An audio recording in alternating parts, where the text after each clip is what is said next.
동행이라고 하는 제목의 시에서 이정하 시인이 이렇게 썼습니다. 같이 걸어줄 누군가가 있다는 것, 그것처럼 우리 삶에 따스한 것은 없다. 돌이켜보면 나는 늘 혼자였다. 이게 첫 번째 연입니다. 거칠고 험한 인생길을 함께 걸어가 줄 수 있는 누군가가 있다는 것처럼 우리의 삶을 따뜻하게 만들어주는 것도 없겠지만 자신의 인생을 돌아보니까 그런 사람 찾는 것이 쉽지 않았더라, 이런 의미로 이 시인은 시를 쓴 거예요. 그래서 시가 좀 더 진행이 되다가 맨 마지막 연에 가면 그런 따스하고 의미 있는 인생의 동행이 정말 그립다라고 하는 메시지를 담아서 시를 맺습니다. 이렇게 맺어요. 같이 걸어줄 누군가가 있다는 것, 그것처럼 내 삶에 절실한 것은 없다.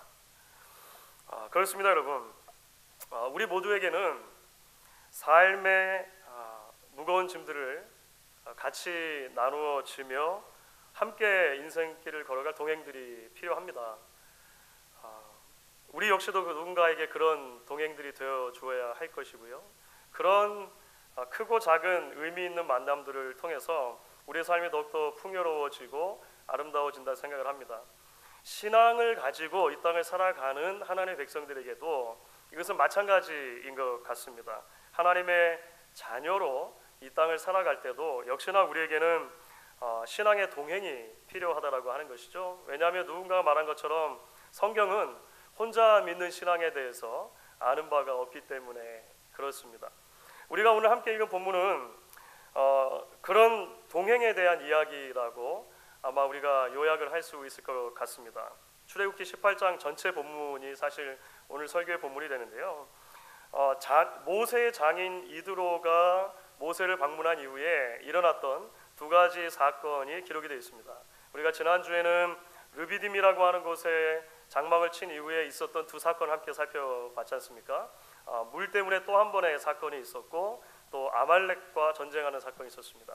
그 일 뒤에 오늘 이제 이 모세의 장인 이드로가 방문한 일이 있게 되는 것이죠. 우리가 오늘 말씀에 기록된 두 사건을 통해서 광야 같은 인생길을 걸어가는 동안 하나님의 백성들의 삶을 따뜻하게 해주고 더 풍요롭고 의미 있게 만들어줄 그런 동행은 어떤 종류의 동행인가 라고 하는 것을 보게 돼요. 우리 오늘 함께 말씀을 조금 더 들여다보면서 하나님이 주시는 은혜를 같이 나눌 수 있으면 좋겠습니다. 여러분, 첫 번째로 신앙의 길을 걸어가는 우리들에게 필요한 동행은 어떤 동행인가? 삶의 여정에서 일어난 일들을 함께 나눌 수 있는 동행이 필요하다라는 것을 오늘 말씀을 통해 우리가 보게 됩니다. 여러분, 이드로라고 하는 사람은 이방 땅의 미디안이라고 하는 곳, 그 미디안의 제사장이었습니다. 그런데 도대체 모세가 어떻게 그런 이방 제사장의 사위가 되었는가? 우리가 사실 이제 그 이야기를 출애굽기 이전의 이야기들을 통해서 알 수가 있죠. 사실 모세가 이제 애굽의 왕자의 신분으로 자랐지만 장성하게 되었을 때 자기 동족 히브리 사람이 애굽 사람에게 매를 맞는 것을 보고 분노가 치밀어서 그 애굽 사람을 살해를 하게 됩니다. 그리고 나서 바로의 얼굴을 피해서 이제 도망을 하게 되는 것이죠. 그 도망 중에 만났던 가족이 바로 이 이드로의 가족이 됩니다. 애굽의 왕자였다가 하루아침에 살인자 그리고 도망자로 전락해버린 모세를 이 이드로가 거두어줬습니다. 그리고 나서 이드로의 딸 중에 한 명과 이제 모세가 결혼을 하게 되는 것이죠. 그리고 그곳에서, 그 이방 땅에서 사실은 가정을 꾸리고 뿌리를 내리게 됩니다. 그런데 여러분, 하나님은 그 모세를 잊지 않고 계셨습니다. 모세가 장인 이드로의 양떼를 치면서 젊음을 다 보냈습니다. 40년의 시간을 다 보내고 나이가 80이 되었을 때에 하나님께서 모세를 찾아가 만나주시죠. 그리고 그 모세에게 사명을 허락해 주십니다. 그래서 모세는 그 사명을 따라서 이제 애굽으로 다시 돌아가고 애굽에서 이스라엘 백성들이 구원을 받는 데 있어서 하나님의 도구로 사용되게 되는 것이죠. 우리가 그래서 지난 몇 주간 동안 함께 나눴던 말씀은 이제 모세가 애굽으로 돌아간 이후부터 이제 몇 달 동안에 있었던 이야기, 그 파란만장했던 출애굽과 광야 생활, 그 이야기들을 우리가 함께 살펴본 것입니다. 이 시점에서 그렇게 출애굽이 지나고 광야 생활을 시작한 몇 달이 지난 시점에서 이제 이드로가, 장인어른이 아내와 두 아들을 데리고 모세를 찾아왔다라고 하는 것이 오늘 이제 이야기가 시작되는 부분이죠. 그런데 여러분, 그렇게 모세가 자신의 가족과 다시 재회를 한 이야기를 살펴볼 때, 오늘 이제 본문 전체의 전반부가 되는데요, 그 전반부 이야기를 통해 볼 때 아주 두드러지게 나타나는 모습이 하나가 있습니다. 그러니까 주제가 있습니다. 그 뭐냐면 모세와 이드로 사이에 나누는 대화가 사실 이제 전반부의 아주 중요한 내용이, 핵심 내용이 됩니다. 그동안 있었던 일을 나누는 것이죠. 회포를 말하자면 푸는 것입니다. 그런데 모세가 장인어른을 오랜만에 만나가지고요, 어떤 이야기를 했을까요?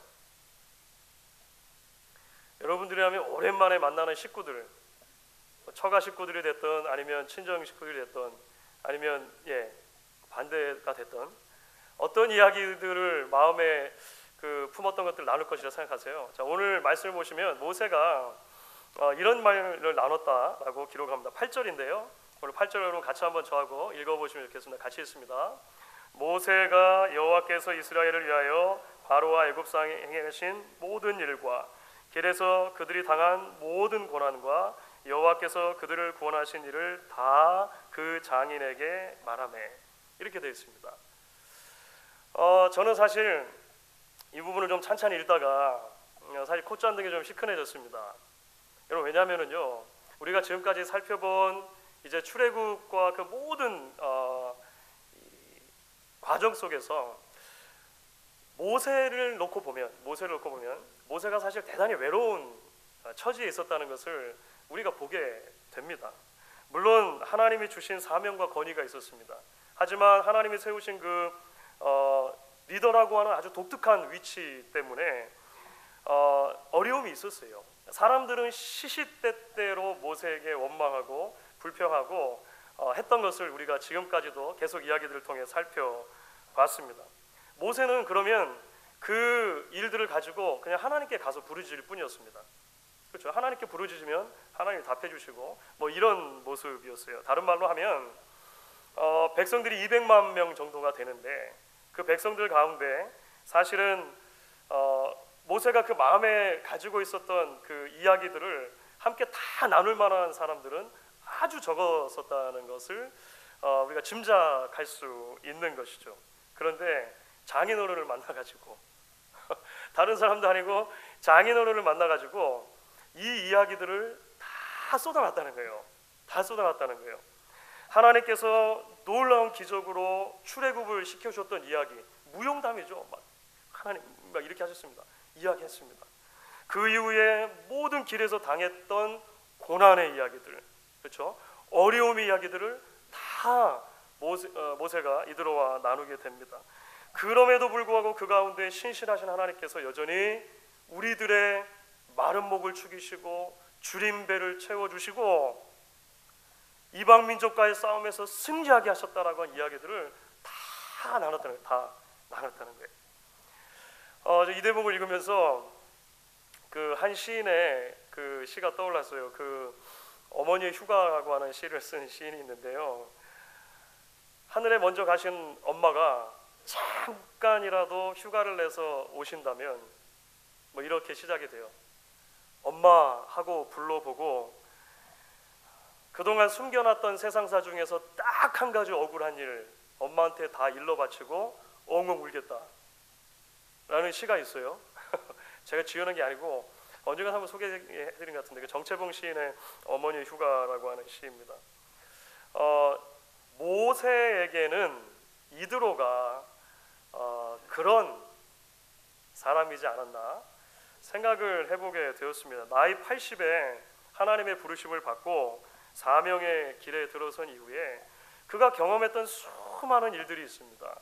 그 수많은 일들을 지나며 마음에 쌓인 이야기들이 있을 것인데 그것을 이드로와 함께 나누었다라고 하는 것입니다. 여러분, 모세의 말을 들은 이드로가 어떻게 반응했을까요? 이 모든 이야기를 다 듣고 자기 일처럼 기뻐합니다. 자기 일처럼 기뻐해 줘요. 그리고 나서 자기가 가져온 그 재물들이 좀 있었던 것 같아요. 짐승이 있었던 것 같아요. 함께 하나님 예배하자 이렇게 해요. 그래서 함께 식탁의 교제를 나누고 하나님을 예배하는 장면이 오늘 전반부의 그 뒷부분까지 보면 기록이 되어져 있습니다. 너무나 아름다운 장면이 아닌가, 저는 본문을 읽다가 그런 생각을 하게 되었습니다. 사랑하는 여러분, 모든 성도들에게는 그 삶의 여정에서 일어난 일들을 정직하게 함께 나눌 수 있는 신앙의 동행이 필요합니다. 공동체가 필요합니다. 거기에는 한 신앙의 공동체 이제 막 발을 디딘 분들이나 오래도록 교회를 지켜오신 분들이나 예외가 있을 수 없는 것 같아요. 목사나 전도사, 선교사와 같은 교역자들이나 오랜 신앙의 연조를 가진 신앙의 베테랑들, 소위 어르신들도 예외일 수는 없는 것 같습니다. 왜 그럴까요, 여러분? 오늘 말씀의 맥락에서 보면 사실 우리 인생의 본질이 한편으로는 게르솜이기도 하고 한편으로는 엘리에셀이기도 하기 때문에 그렇습니다. 갑자기 제가 게르솜과 엘리에셀이라고 하는 이름을 말씀드렸는데요. 이 두 이름은 사실은 오늘 함께 읽은 18장 전반부에 먼저 딱 등장하는데요. 모세의 두 아들들의 이름입니다. 그렇죠? 모세가 미디안 땅에서 머물면서 이드로의 집에 있는 동안에 이제 낳은 두 아들이 돼요. 그런데 두 이름을 오늘 본문은 비교적 자세히 설명을 합니다. 첫 번째 아들의 이름은 게르솜이었습니다. 게르솜. 나그네라고 하는 게르와 거기 there이라고 하는 샴이라고 하는 단어가 합쳐져 가지고 만들어진 이름이거든요. 도대체 큰 아들을 낳고 왜 이런 이름을 주었는가? 오늘 보시면 3절에서 설명을 해줍니다. 이렇게 설명하고 있죠. 이는 모세가 이르기를 내가 이방에서 나그네가 되었다 하미요. 그 이름에 이런 의미가 담겨 있다는 것입니다. 애굽의 왕자에서 도망자로 전락해가지고요, 이방 땅에 뿌리를 내리고 살게 된 자신의 신세에 대한 모세의 막 복잡한 심경도 있겠고 모세의 눈물 한 방울 정도가 이 이름에 들어 있는 것을 여러분 느껴지시지 않으세요? 아들을 낳아놓고 여기서 이방 땅에서 나그네가 되었구나, 게르솜이다, 이렇게 지었다는 거예요. 그런데 둘째를 낳고서는요, 이런 이름을 또 지어줬다는 것입니다. 둘째 이름은 엘리에셀입니다. 엘리에셀은 나의 하나님이라고 하는 엘리라고 하는 단어하고 도움이다, 헬프다라고 하는 에셀이라고 하는 단어가 합쳐진 거예요. 둘째 아들을 낳고는 그런 이름을 지어주는 것입니다. 왜 그랬는가? 그걸 설명합니다. 오늘 보니까 4절에 보니까 이렇게 설명되어 있죠. 이는 내 아버지의 하나님이 나를 도우사 바로의 칼에서 구원하셨다 함이더라. 여러분 무슨 말일까요? 이방 땅에서 나그네로 살아간다는 것이 그 자체로 고독하고 애처로운 일이지만 그럼에도 불구하고 하나님이 도우셔서 바로의 칼을 피했기 때문에 내가 여기서 이만큼 살고 있다라고 하는 고백인 거예요. 내가 그래도 이만큼 하나님 앞에서 살아가고 있습니다 라고 하는 신앙의 고백이 담겨 있는 것이죠. 여러분, 주석가들은 18장을 시작하면서 이드로가 두 아들을 데리고 왔는데 그 두 아들의 이름이 이렇다, 그리고 그 의미는 이것이다 라고 비교적 상세하게 풀어 설명하는데 이유가 있다라고 보는 것입니다. 그 이유가 무엇일까요? 모세의 삶을 요약하면 게르솜과 엘리에셀의 삶이다라고 하는 거예요. 조금 더 나아가서 적용하면 이스라엘 백성들 전체의 삶을 요약하면 한편으로는 게르솜이고 한편으로는 엘리에셀이다라고 하는 거예요. 거기서 좀 더 나아가면 하나님을 믿고 그 신앙을 가지고 이 땅을 나그네같이 살아가는 우리 모두의 삶은 결국은 게르솜이고 엘리에셀이라고 하는 것입니다. 이 땅에 나그네와 같이 살아갑니다. 나그네같이 살아가다 보면 뜻하지 않은 고단함도 있고 외로움도 있고 어려움들이 있다는 거예요. 하지만 동시에 성도의 삶은 그런 고단함과 어려움, 나그네와 같은 삶 속에 주시는 매일매일의 하나님의 도우심 때문에 살아간다는 것입니다. 우리의 인생은 본질적으로 게르솜의 인생과 엘리에셀의 인생이 한데 있다는 거예요. 그렇기 때문에 이 이야기들을 함께 나눌 인생의 동행이, 신앙의 동행이 필요하다는 것입니다. 삶의 눈물을 함께 나누고, 그럼에도 불구하고 역사하시는 하나님의 일들을 함께 나누고, 그렇게 함으로 더 풍성하게 하나님을 예배하는 자리로 나아갈 수 있는 동행들, 그 믿음의 공동체, 그 신앙의 못자리들이 우리에게 필요하다라고 성경이 우리에게 이야기해 준다. 우리가 이렇게 이해를 할 수 있을 것 같습니다.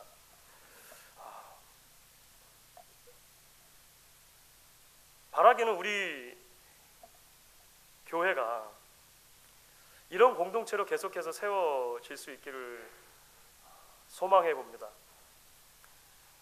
그것이 때로는 구역 모임이나 또는 우리 자치기관 같은 그런 자리들을 통해서 이루어질 수도 있겠죠. 때로는 기도 모임이나 큐티 모임 같은 그런 자리들이 될 수도 있을지 모르겠습니다. 그것도 여의치가 않다면 우리 성도들 가운데 적어도 1명, 2명 정도 우리의 삶의 이야기들을 함께 나누고 진정으로 같이 울어주고 같이 기뻐하고 웃을 수 있는, 그래서 하나님을 향한 우리의 예배가 끊이지 않고 계속해서 더욱더 풍성한 예배가 될 수 있도록 서로를 지탱해 줄 수 있는 그런 동행들, 우리 교회 안에 더욱더 넘쳐나고 그런 자리들이 마련되어질 수 있기를 바라고 소망하는 것입니다.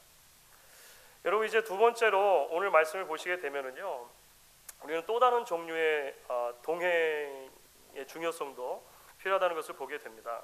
한편으로 인생을 지나가며 겪게 되어지는 모든 삶의 이야기들을 함께 나누는 동행도 중요한데, 또 오늘 18장의 후반부를 보게 되니까요, 다른 종류의 동행도 중요하다는 거예요. 그것은 무엇이냐면 삶과 사역의 짐을 함께 나눌 수 있는 동행이 굉장히 중요하다라고 하는 것을 오늘 이야기의 후반부가 우리에게 전해줍니다. 여러분, 13절부터 27절 제가 이제 앞부분만 읽었는데요, 13절부터 27절의 내용을 보시면 아주 흥미로운 이야기가 하나 기록이 되어 있습니다. 이게 뭐냐면요, 말씀드렸던 것처럼 이제 오랜만에 가족을 만나서 모세가 특별히 이제 장인인 이드로와 함께 많은 대화를 나눴습니다. 회포를 말하게 푼 것입니다. 그리고 나서 그 다음 날 있었던 일이 무엇인가 이제 기록을 하는데요, 장인어른인 이드로가 사위인 모세의 하루 일과가 어떤지를 이렇게 들여다본 거예요. 하루 일과를 들여다보고 나서는 장인어른이 아연실색한 것입니다. 왜 그러냐면 하루 종일 모세가 뭘 하나 봤더니 하루 종일 아침부터 저녁까지 백성들의 재판하는 일을 했다라고 하는 거예요. 언뜻 말씀드렸는데 지금 이스라엘 출애굽한 이스라엘 백성 전체가 대략 몇 명 정도 된다고요? 작게 잡아도 한 200만 명 정도가 됩니다. 2 million, 200만 명 정도가 돼요. 그 사람들의 송사의 일들을 모세가 혼자 다 감당했다라고 하는 거예요. 그러니까 모세도 힘들고 백성들도 밖에서 순번 기다리라고 줄을 서 있어야 되니까 하루 종일 줄 서 있는 거죠. 장인인 이드로가 봤을 때 너무너무 이게 생산적이지 않은 거예요. 그래서 조금만 그대로 놔두면 모세도 모세대로 탈진하고 번아웃되고 백성들은 백성들대로 기력이 다 빠지겠구나, 이렇게 생각한 거예요. 오늘 17절 후반부 18절 한번 보십시오. 이렇게 되어 있죠. 그래서 내가 하는 것이 옳지 못하도다. 너와 또 너와 함께한 이 백성이 필경 기력이 쇠하리니 이 일이 내게 너무 중함이라 내가 혼자 할 수 없으니라. 그렇죠? 이렇게 이야기를 하는 거예요. 그리고 나서 이제 자신의 지혜를 나눠주는 거죠. 어떻게 하면 좋겠는가? 그렇게 하지 말고 리더들을 세우라는 것입니다. 이 일을 나누라는 거예요. 백성들 가운데 1000부장, 100부장, 50부장, 10부장 이렇게 각각의 맡은 책임감의 크기에 따라서 리더들을 세우라는 거예요. 그리고 그들로 하여금 일을 나누어 하게 함으로 이제 서로가 기력이 쇠해지는 일이 없도록 하라, 이렇게 이야기를 한 것이죠. 여러분, 사위인 모세가 장인어른의 말을 들었을까요? 안 들었을까요? 보통 일반적인 경우에는 어떤지 잘 모르겠습니다. 그런데 모세는 말을 들었습니다. 장인어른의 말을 듣고 그대로 했어요. 그랬더니 정말로 이드로가 말한 대로 그렇게 일이 나누어지고 효율적으로 돌아가게 되었다, 이런 이야기를 성경이 기록하고 있습니다. 몇 주 전에 그 한국의 한 신문에서 제가 이 감동적인 사진 하나를 보았습니다. 이렇게 생긴 사진인데요. 혹시 신문에서 보신 분이 계신지 모르겠어요. 이게 사진만 보시면 버스가 이렇게 기울어져 있죠. 버스가 기울어져 있는데 사람들이 그 버스를 맨손으로 떠받치고 있는 거예요. 한 열흘 전인데 경남 울산에서 버스가 옆에서 끼어든 승합차하고 충돌을 해가지고 그 튀겨나가면서 옆에 있는 공장 건물을 들이받고 이제 거의 전복되는 그런 상황이 있었습니다.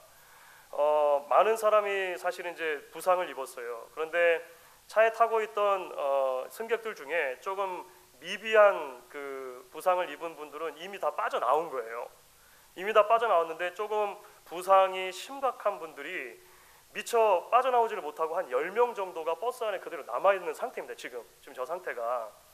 그래서 지금 이만큼 기울어져 있기 때문에 저 버스가 이제 완전히 전복이 되면 상당히 심한 부상을 입은 그 승객들이 이제 목숨이 위태로운 상황까지 갈 수 있었던 거죠.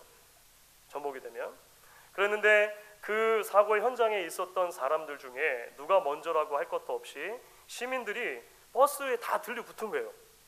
그래가지고 버스가 넘어지지 않도록, 전복되지 않도록 한쪽에서 전부 다 자기 맨손으로 버스를 떠받치고 있는 거예요. 놀랍죠. 10명 좀 넘는 분들인데 이 버스를 하여간 떠받쳤습니다. 그래가지고 한 10분 정도를 그렇게 버티고 있었고 10분 뒤에 이제 119 구조대가 현장에 당도해가지고요, 안에 남아있던 10명들을 구조해냈다는 거예요. 그래서 비록 사고 자체를 통해서는 많은 그 부상을 입었지만 목숨을 건질 수 있게 된 것이죠. 저는 이 부분을 보면서 좀 감동을 많이 받았습니다. 사랑하는 여러분, 신앙의 길을 걸어가는 성도들에게도 삶의 여정에서 일어난 일들을 끊임없이 함께 나누는 일만큼이나 중요한 것이 있는데요, 서로의 삶을 지탱하고 떠받쳐 줄 짐을 함께 나눌 동행들이 필요하다라고 하는 것입니다. 여러분, 왜 그럴까요? 먼저 성도로 우리가 부름을 받았다라고 하는 것은요, 본질적으로 교회라고 하는 그리스도의 몸을 세우는 역할로 부름받았다는 것이 전제되기 때문에 그렇습니다. 그렇죠? 사도 바울이 그리스도를 머리로 하는 교회가 각 성도들을 통해서 어떻게 세워지는가에 대해서 에베소서에서 이렇게 설명한 부분이 있습니다. 여러분, 에베소서 4장 16절을 보시면은요, 상당히 그 해부학적인 용어들을 동원해 가지고 바울이 설명을 해요. 저와 여러분 같이 한번 한 목소리로 읽어보도록 하겠습니다. 같이 읽습니다. 그에게서 온 몸이 각 마디를 통하여 도움을 받음으로 연결되고 결합되어 각 지체의 분량대로 역사하여 그 몸을 자라게 하며 사랑 안에서 스스로 세우느니라. 우리 몸의 각 부분들이 서로 다 연결되어서 서로에게 의지해 있다라고 하는 그 사실이죠. 그 사실로부터 출발을 하는 것입니다. 그러니까 사실 우리 몸의 각 지체들이 기능이 다 다릅니다. 손의 기능이 다르고 발의 기능이 다르고 눈, 코, 입의 기능이 각각 다르다라고 하는 거예요. 그런데 그 각각 다른 기능은 따로 떨어져 있을 때는 그 기능을 제대로 발휘 못합니다. 몸에 함께 붙어 있고 연결되어져 있을 때, 서로가 서로의 도움을 주고받을 때야만 그 기능이 비로소 발현될 수 있다라고 하는 거예요. 그래서 교회를 바울이 이야기할 때 서로가 서로의 짐을 함께 나눔으로 세워가는 공동체다. 이렇게 이야기를 하는 것입니다. 우리는 여러 가지 그 조직적인 차원에서 볼 때 기능상의 그 차이를 이야기할 수 있을 것입니다. 교육자는 교육자대로, 또 콘시스토리는 콘시스토리대로, 재직회와 각 부서들은 그 나름대로, 또 구역과 자치기관, 교육기관을 비롯해서 모든 섬김과 교제의 자리들은 그 나름대로의 역할들이 주어져 있다라고 하는 것이죠. 그런데 이 모든 것들은 함께 연결해 있음으로 열매를 맺을 수 있는 기능들이라고 하는 것입니다. 함께 도움을 주고받음으로, 함께 각자의 자리에서 하나님이 주신 그 사명에 충성함으로 같이 하나님이 기뻐하시는 열매를 맺어갈 수 있는 것이다. 성경이 우리에게 그렇게 이야기를 해주는 것이죠. 함께 사역의 짐을 나누고 함께 교회를 교회 되게 하는 자리에 우리가 부름을 받았다라고 하는 것입니다. 동시에 여러분, 좀 더 나아가면 우리는 단순하게 교회라고 하는 테두리 안에서 서로에게 맡겨진 일이 있고 그러므로 그 일들을 충성함으로 교회를 세워가는 것입니다 라고 말하는 것을 넘어서서 서로가 서로의 인생의 짐을 함께 져주어야 하는 자리로 부름받았다는 것도 기억할 필요가 있을 것 같아요. 여러분, 같은 바울이 갈라디아서를 보시면 이렇게 이야기한 부분이 있습니다. 갈라디아서 6장 2절 말씀인데요, 여러분 같이 한번 저와 읽어보시면 좋겠습니다. 너희가 짐을 서로 지라, 그리하여 그리스도의 법을 성취하라. 여기서 바울이 말하는 짐이라고 하는 것은요, 단순하게 사역의 짐을 넘어서는 개념입니다. 그러니까 주어진 사명이 있으니까 그것을 각자 알아서 잘 감당함으로 몸을 세워라, 그리스도의 몸을 세우라는 것을 넘어서는 개념이죠. 왜 그렇습니까? 죄의 유혹 앞에 우리가 늘 노출되어 있기 때문에, 늘 우리는 넘어지기 쉽기 때문에, 늘 삶의 고단함과 아픔들에 노출되어 있는 것이 우리들의 인생이기 때문에 그 인생의 아픔과 그 인생의 고통을 함께 나누어지는 역할들이 우리에게 필요하다는 의미에서 바울이 이야기를 하는 것입니다. 여러분, 그래서 언젠가도 소개를 해드린 적이 있는 것 같은데요, 그 제자도라고 하는 책에서 존 스토트 목사님이